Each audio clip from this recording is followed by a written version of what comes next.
The hidden truth. What I know for sure is that speaking your truth is the most powerful tool we have. Oprah Winfrey.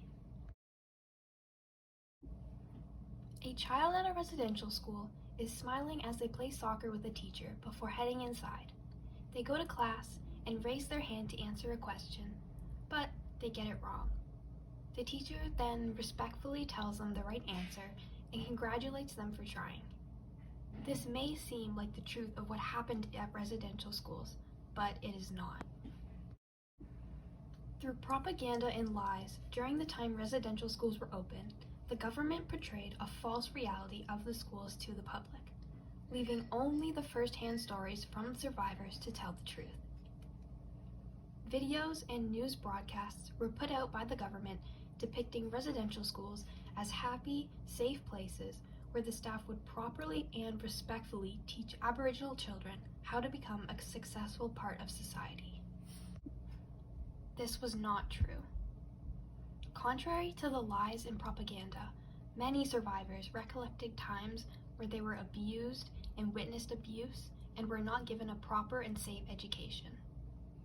Furthermore, through their stories, survivors spoke about the struggles they faced after attending residential schools and the fight they took part in against the government as they tried to gain justice.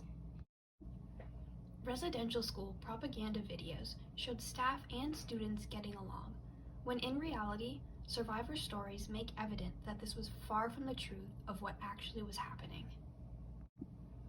The staff and teachers were seen playing games such as soccer with the students, sharing smiles with one another, and even hugging. Contrary to the lies shown in this video and others, survivors remember times where they were harassed, abused both sexually and not, and saw others get abused, all by the school staff. One survivor, Peggy Shannon Abraham, who attended Alert Bay Residential School in British Columbia, witnessed many forms of abuse to the children by the school staff.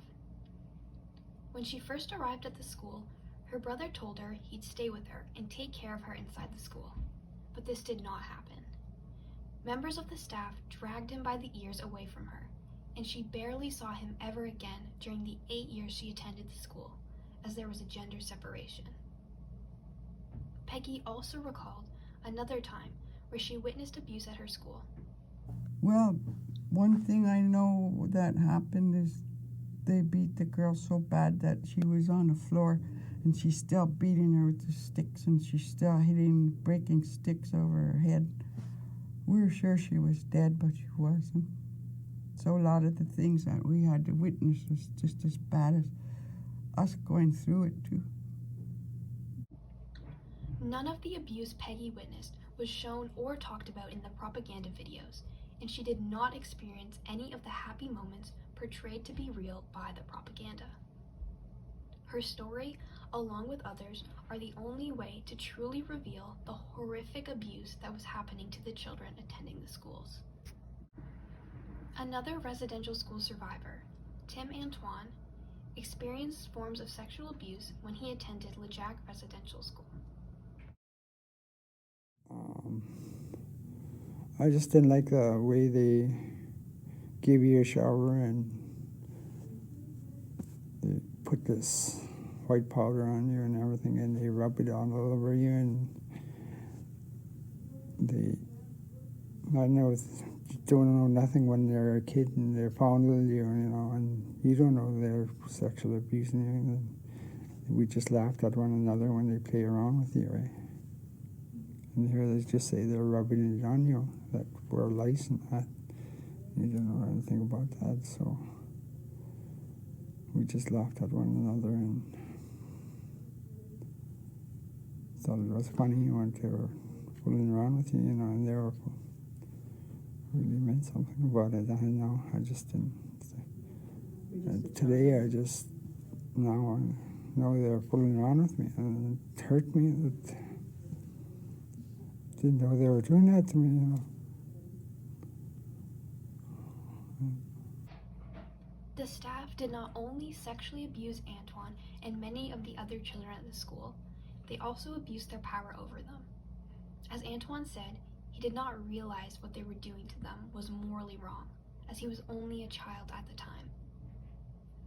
Through Peggy and Antoine's stories, the truth about abuse faced by children of residential schools that the government failed to portray is revealed. In addition to the stories proving the truth of abuse in residential schools, they also unveiled the truth about the lack of proper education that the schools provided. Propaganda videos portrayed the teachers respectfully and safely teaching the students, but this was not true. Again, on telephone conversation manners. Can you tell me some of the points that you should remember when you are using the telephone? Thinking along the courtesy line, Arnold? Do you know that little verse that says, if you wish to be happy all the day, make someone else happy. That is the way. Don't put your hands by your face, will you? Put your hands. Let me see how many can put their hands right on their desk nicely. That's nice. That looks better that way.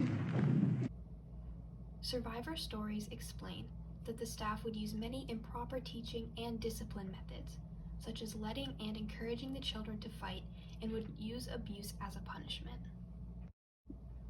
Beverly Albrecht, a residential school survivor who attended Mohawk Institute, recalled a time where the house mothers would set up boxing matches for the girls to fight in. Another one was on Sundays, because they didn't want us to get along with the other girls. They would have like boxing matches to make us fight, just so that we wouldn't like the other girls. And also too, because they thought, well, they can't, they got so many rules and everything. They thought, well, if we fight with each other, we'll just end up taking our anger or whatever we have on the other girls. The other girls would watch and cheer during the matches that they were forced to take part in. Instead of using discipline techniques that help the students become better learners, Beverly's story shows that some were forced to abuse and hurt each other. Another survivor, Carol Dawson, who attended St. Michael's Residential School, also faced poor discipline techniques from the staff. We felt we were protecting children. We would physically attack a supervisor. And we were being beaten up by older girls because the supervisors would say to someone from Bella Bella or whatever, here's these bad girls from Kinkaminlet, you can do whatever you like to them, stuff like that, right? Beverly and Carol's stories prove that proper discipline techniques and education were not used or taught in residential schools, contrary to what the propaganda videos showed. The schools were using abusive, immoral ways to punish the children, as well as teaching them that it is okay to hurt one another,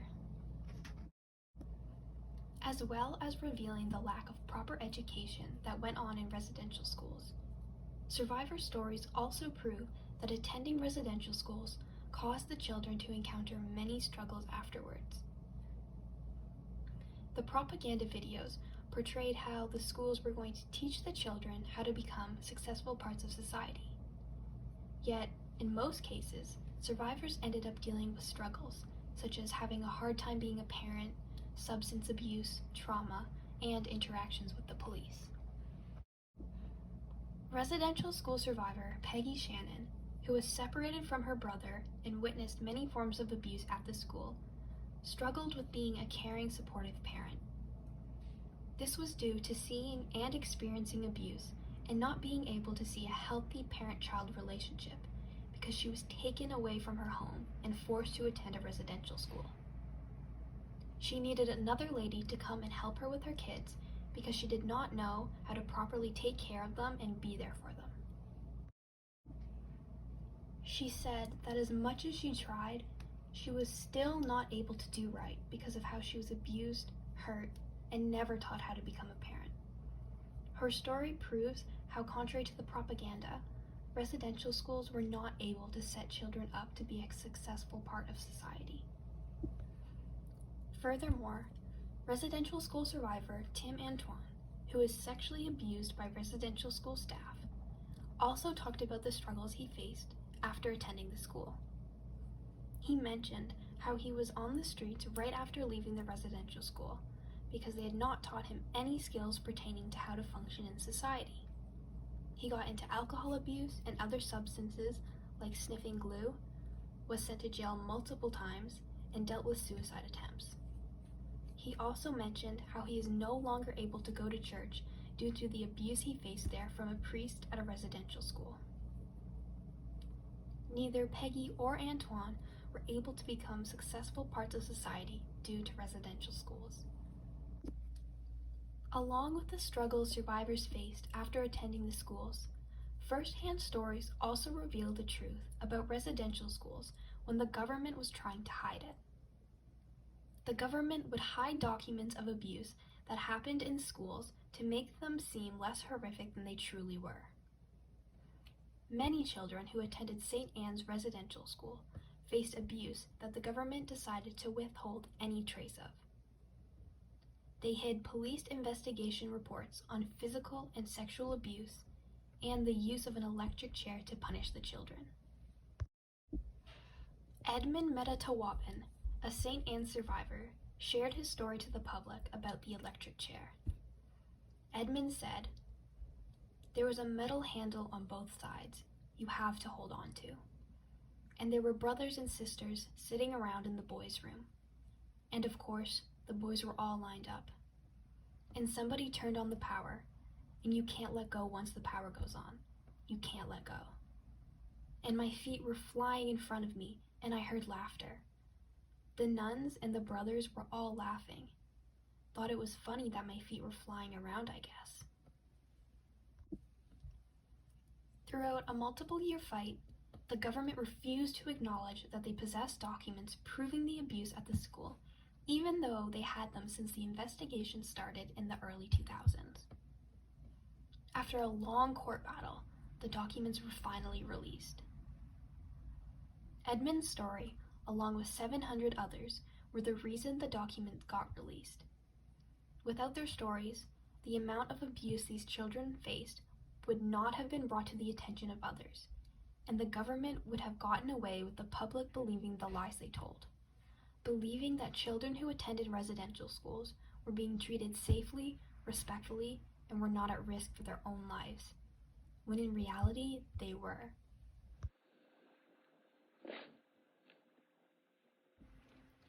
Residential school survivor stories are able to provide the truth about residential schools and unmask the government's lies.